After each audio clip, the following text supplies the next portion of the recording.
السلام علیکم، میں ہوں آپ کی آن لائن ٹیچر اور وقت ہے آپ کی اردو کلاس کا۔ تو آج ہم ریڈنگ کریں گے توصیف کا خواب بقیہ حصے کی۔ تو چلتے ہیں پیج نمبر 19 پر۔ جی، یعنی اس سے پہلے ہم پڑھ چکے ہیں کہ توصیف جب اپنے شوہر کے ساتھ واک کرتی ہوئی باہر جاتی ہے تو اسے راستے میں ایک ویران اور اجاڑ جگہ پہ جنگل بیابان میں ایک عورت اپنے بچوں کے ساتھ جھونپڑی میں ملتی ہے، جو کہ توصیف کے پوچھنے پر اسے اپنی تکلیف بیان کرتی ہے۔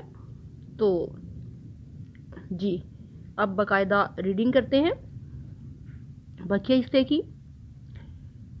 موسیٰ: بس بیگم چلو، دیکھو بالکل شام ہو گئی۔ دونوں میاں بیوی اس عورت کی حالت پر افسوس کرتے ہوئے گھر آ گئے اور صبح ہی توصیف کے حکم سے مسجد کی مرمت شروع ہو گئی اور مہینے بھر کے عرصے میں نہایت خوبصورت مسجد تیار ہو گئی۔ چلے کی سردی تھی اور کڑکڑاتے جاڑے۔ وقت کی بات اور ہونی شدنی کہ توصیف کا بڑا لڑکا کلیم خاصا بھلا چنگا کھیلتا مالتا اندر آیا، یعنی بچہ بالکل ٹھیک ٹھاک صحت مند تندرست تھا اور کھیلتا ہوا آیا اور پلنگ پر لیٹتے ہی بیڈ پر لیٹتے ہی اس شدت کا بخار چڑھا کہ ماں اور باپ دونوں پریشان ہو گئے۔ ڈاکٹر، حکیم، یہ وہ، المختصر شام تک 20 آدمی جمع ہو گئے۔ 12 برس کا بچہ اور پہلوٹی کا بچہ بیٹا اس بچے کو جو اپنے بہن بھائیوں میں سب سے بڑا بچہ اور سب سے پہلا بچہ، دونوں میاں بیوی کا دم ہوا ہوا تھا، یعنی دونوں میاں بیوی کی جان پہ بان آئی تھی، بہت پریشان تھے۔ علاج جس قدر توجہ سے ہوتا تھا اسی قدر حالت ردی ہوتی جا رہی تھی، یعنی جتنا توجہ سے اس بچے کا علاج ہو رہا تھا اسی قدر اس بچے کی حالت مزید خراب ہو رہی تھی، بجائے حالت میں اتنے علاج اور معالجے کے بعد طبیعت بہتر ہونے کے بچے کی حالت مزید بگڑ رہی تھی۔ 3 دن اور 3 رات یہی کیفیت رہی، یعنی یہی حالت رہی۔ دنیا بھر کے جتن کر ڈالے مگر حالت میں کسی طرح فرق نہ ہوا، اور نوبت یہاں تک پہنچی کہ خود ڈاکٹر بھی مایوسی کی باتیں کرنے لگے۔ چوتھے روز جب کلیم پر بے ہوشی طاری ہوئی اور توصیف کلیجے پر گوسے مار رہی تھی، یعنی پریشانی کے عالم میں وہ اپنے سینے پر اپنے ہاتھ مار رہی تھی، اس دوران اس عورت کا خیال آیا جس کا بچہ 40 روپے کے واسطے اس سے بچھڑا ہوا تھا، یعنی جب اسے اپنے دل پہ اسے تکلیف پہنچی تو اسے اس عورت کا بچہ جو اسے جھونپڑی میں ملی تھی اس کا خیال آیا۔ دن کے 3 بجے تھے کہ عورت اپنے بچے کی یاد میں اپنی جھونپڑی میں خاموش بیٹھی آنسو بہا رہی تھی، یعنی آپ دیکھیں ادھر جھونپڑی میں جو عورت تھی اس کے حالات، اس کی حالت۔ دن کے 3 بجے تھے کہ عورت اپنے بچے کی یاد میں اپنی جھونپڑی میں خاموش بیٹھی آنسو بہا رہی تھی۔ توصیف اس کے پاس پہنچی اور کہا، چلو میں ذمہ دار کا روپیہ دوں اور تم اپنا بچہ لے آؤ۔ عورت پر ایک شادی مرگ کی کیفیت طاری ہو گئی۔ مرگ کہتے ہیں موت کو، یعنی شادی خوشی کے معنوں میں لیا جا رہا ہے، یعنی وہ خوشی سے جیسے توصیف کی یہ بات سن کے وہ عورت جیسے خوشی سے مر گئی، اس کی یہ کیفیت تھی۔ وہ اچھل پڑی اور ہاتھ جوڑ کر کہنے لگی، کیا آپ میرا بچھڑا ہوا کلیم مجھ سے ملوا دیں گی؟ توصیف: کیا تمہارے بچے کا نام بھی کلیم ہے؟ یعنی اتفاق دیکھیے کہ عورت کے بچے کا نام بھی کلیم تھا اور توصیف کا جو بچہ بیمار تھا بڑا بیٹا اس کا نام بھی کلیم تھا۔ جی ہاں توصیف: ہاں چلو میرے ساتھ چلو۔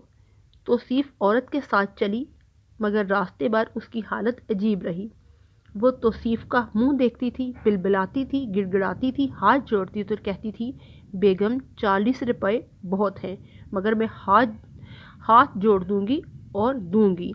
بیٹا جس وقت کا جس زمانے کی یہ بات ہو رہی ہے، اس وقت میں 40 روپے ایک بہت بڑی رقم تھی۔ 5-6 روپے کے برتن تو میرے پاس ہیں، یہ لے جائیے۔ 3 روپے کا ایک ہل ہے، ہل جس سے کھیتی باڑی کی جاتی ہے، کھیت کو ہموار کیا جاتا ہے۔ باقی روپے جب تک میں نہ دوں آپ میرے کلیم کو اپنے پاس رکھ لیجئے، میں دور سے ایک دفعہ روز دیکھایا کروں گی۔ جی تو چلتے ہیں پیج نمبر 20 پہ۔ توصیف اپنے بچے کی علالت میں اس درجہ مستغرق تھی کہ اس کو دنیا و مافیہا کا ہوش نہ تھا۔ دنیا و مافیہا بیٹا، دنیا اور مافیہا، یہ جیسے کہ آپ کو پتا ہے اردو میں عربی کے اور فارسی کے بہت سے الفاظ ہیں۔ یہ اردو کے عربی کے الفاظ ہیں ما جو فی میں ہا، جو کہ دنیا و مافیہا یعنی دنیا اور اس دنیا میں جو کچھ موجود ہے اسے کسی چیز کا ہوش نہ تھا۔ مستغرق یعنی وہ اپنے بچے کی حالت میں، اپنے بچے کی توصیف، یعنی وہ عورت اس طرح سے اس کی طرف ممنونیت سے اور احسان مندی سے دیکھ رہی تھی، لیکن توصیف اپنے بچے کی حالت میں اس قدر ڈوبی ہوئی تھی، کھوئی ہوئی تھی اور غرق تھی کہ اسے وہ اس عورت کی حالت یا وہ عورت کیا کہہ رہی ہے اسے اس بات کا کوئی ہوش نہ تھا۔ وہ کسی بات کا جواب نہ دیتی تھی، نہ دینے کے قابل تھی۔ ذمہ دار کے گھر پہنچی تو توصیف کی صورت دیکھتے ہی اس کے اوسان جاتے رہے، حواس جاتے رہے۔ اس نے روپے دیے تو کہنے لگا، حضور آپ نے کیوں تکلیف کی، میں وہیں حاضر ہو جاتا۔ یعنی توصیف ایک مالدار اور امیر عورت تھی، جو کہ ذمہ دار اس کو دیکھ کے اس کی شخصیت کے روب میں آ گیا، اس طرح سے جیسے رویے موسٹلی اس طرح سے ہوتا ہے، اور اس نے کہا کہ آپ نے کیوں تکلیف کی، آپ نے مجھے بلایا ہوتا تو میں حاضر ہو جاتا۔ اب ایک عجیب منظر تھا۔ ذمہ دار نے کلیم کو آواز دی اور ماں کا دل جو بچے کی جدائی میں تڑپ رہا تھا مچھلی کی طرح لوٹنے لگا، کبھی وہ دروازے کو دیکھتی اور کبھی توصیف کو۔ اس کے ہاتھ توصیف کی طرف جڑے ہوئے تھے اور زبان صرف اتنا کہہ رہی تھی کہ بیگم تیری مامتا ٹھنڈی رہے، یعنی اللہ تعالیٰ تمہیں بھی دل کا سکون اور اطمینان عطا فرمائے۔ کلیم باہر آیا، ماں کی صورت دیکھتے ہی دوڑا اور اس کے گلے میں ہاتھ ڈال کر چمٹ گیا، یعنی ماں کے گلے لگ گیا۔ اس وقت عورت نے فرط مسرت میں ایک چیخ ماری، یعنی خوشی کے مارے اپنے بیٹے کو دیکھ کے اتنے عرصے کے بعد اس عورت کی فرط مسرت یعنی خوشی کے مارے اس نے ایک چیخ ماری اور توصیف کے قدموں میں گر کر کہا، اے بیگم خوش رہ، بچھڑا ہوا لال مجھ سے ملا دیا۔ لال کہتے ہیں بیٹا، ایک تو لال ہوتا ہے رنگ، اور ایک لال کہتے ہیں بہت قیمتی ہیرا پتھر، ٹھیک ہے۔ اور اس نے اسے کہا کہ تم نے میرا بچھڑا ہوا جو لال ہے، میرا بیٹا ہے، اسے ملوا دیا۔ توصیف کا دل اپنے کلیم میں پڑا ہوا تھا۔ باغم باغ آئی تو ڈاکٹر کے یہ الفاظ اس کے کان میں پہنچے، یعنی ان سب باتوں سے اس وقت اسے کوئی ہوش نہیں تھا، اس کا دل جو تھا اپنے بیٹے کی طرف تھا، اور وہ اس کی مدد کرنے کے بعد اس کو اپنے بیٹے سے، عورت کو اپنے بیٹے سے ملانے کے بعد وہ واپس گھر آئی تو ڈاکٹر کے یہ الفاظ اس کے کان میں پہنچے، اگر بخار اتر گیا تو خیر، ورنہ پھر حالت بہت خطرناک ہوگی۔ برابر کے پلنگ پر خاموش لیٹ گئی، یعنی اپنے بیٹے کے پاس وہ لیٹ گئی۔ رات کے 10 بجے ہوں گے، بچے کا بدن دیکھا تو بدستور چنے بن رہے تھے، یعنی مستقل وہ اس کا جو جسم تھا ویسے ہی بخار کی وجہ سے، ٹمپریچر کی وجہ سے، حرارت کی وجہ سے اس کا جسم بہت گرم تھا۔ مایوس ہو کر پھر لیٹی اور یقین ہو گیا کہ اب بخار اترنے والا نہیں۔ 12 بجے کے قریب بخار اور تیز ہوا اور توصیف اب قطعی مایوس ہو گئی، قطعی مکمل طور پر بالکل۔ انہی خیالات میں غلطاں پیچا لیٹی ہوئی تھی کہ آنکھ لگ گئی۔ غلطاں پیچا فکر میں پریشان تھی کہ آنکھ لگ گئی۔ دیکھتی کیا ہے کہ ایک شخص سامنے کھڑا کہہ رہا ہے، توصیف خدا کا اصلی گھر تو بچھڑے ہوئے کلیم کی ماں کا دل تھا۔ تو نے اس کی مامتا کی مدد کی، تیرا بچہ تجھ کو مبارک ہو۔ تو نے غریب کلیم کو ملوا دیا، اٹھ تو بھی اپنے کلیم سے مل۔ یعنی تم نے اس عورت کا بچہ جس کا نام بھی کلیم تھا، تو نے غریب کلیم کو ملوا دیا، اٹھ تو بھی اب اپنے کلیم سے مل۔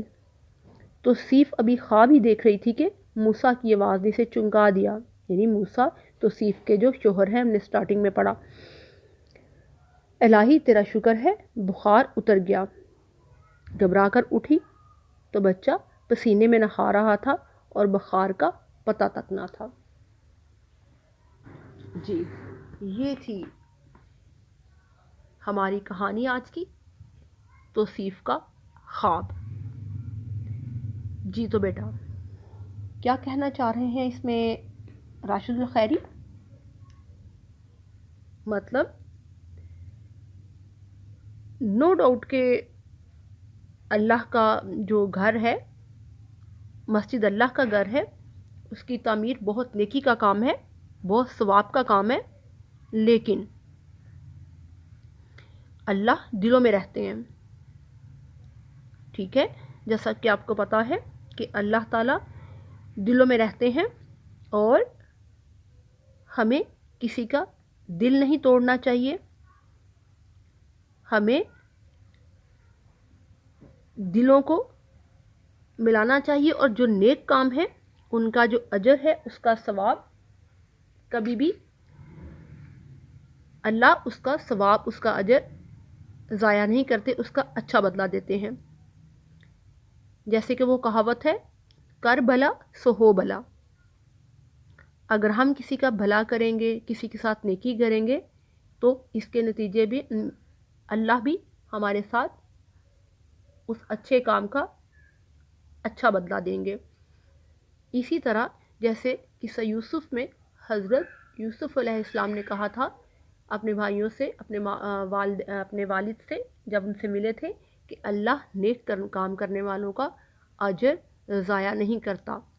ٹھیک ہے بیٹا، تو یہ تھی ہماری کہانی توصیف کا خواب اور اس کا مرکزی خیال۔ جی جس میں کہ شاعر کیا یہ علامہ راشد الخیری جو رائٹر ہیں وہ کیا کہنا چاہ رہے ہیں۔ جی تو اب آتے ہیں اس کی مشق کی طرف۔ سب سے پہلے ہم دیکھتے ہیں اس کے ذخیرہ الفاظ۔ تو چلتے ہیں صفحہ نمبر 21 پہ۔ سوال نمبر 1، درج ذیل الفاظ کے معنی کتاب کے آخر میں دی گئی فرہنگ سے دیکھ کر لکھے، یعنی الفاظ کے معنی، اس کی وضاحت میں ریڈنگ کے دوران بھی کر چکی ہوں، ایک دفعہ پھر ان الفاظ کی وضاحت۔ طائران، طائران بیٹا طائر پرندے کو کہتے ہیں، اور طائران پرندے کی جمع یعنی پرندے، پرندہ کی جمع پرندے۔ ایوان محل، گھر، مکان۔ خوش الحان خوبصورت آواز۔ وقت عزت، حیثیت۔ مصمم ارادہ پکا ارادہ، مضبوط ارادہ۔ دھتکار دینا ڈانٹ ڈپٹ کرنا۔ شادی مرگ خوشی سے مر جانا۔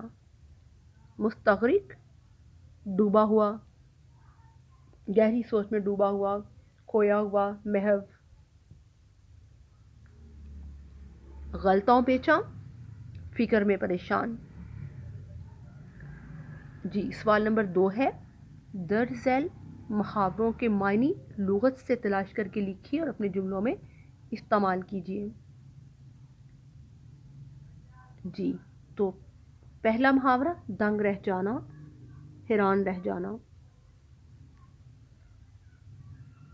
جب میں نے امتحان میں اپنے شاندار نمبروں سے کامیابی یا فرسٹ پوزیشن کا سنا تو میں دنگ رہ گئی. کھٹ پتلی بننا، اشاروں پر عمل کرنا، کسی کا حکم ماننا، خاک معلوم نہ ہونا، یعنی کوئی تھکاوٹ، کوئی مسافت جو ہے سفر کی، اس میں تھکاوٹ محسوس نہ ہوئی. رکت طاری ہونا، دل بھر آنا. ہچکی بن جانا، یعنی بہت زیادہ جب آپ بہت زیادہ رونے سے جو سانس جو ہے وہ رکنے لگتا ہے، اسے کیا کہتے ہیں؟ ہچکی بن جانا. مامتا ٹھنڈی ہونا، اولاد کی طرف سے سکون، اطمینان. حالت ردی ہونا، حالت خراب ہونا. جتن کرنا، کوشش کرنا. جی تو بیٹا یہ تھا ہمارا آج کا عنوان، توصیف کا خواب. اور اس کے مشق کے پہلے 2 سوال، اور اس کے جو بقیہ ہیں مشق، اسے ہم پھر دیکھیں گے اگلے لیکچر میں. آپ اجازت، اللہ حافظ. دعا میں یاد رکھیے گا.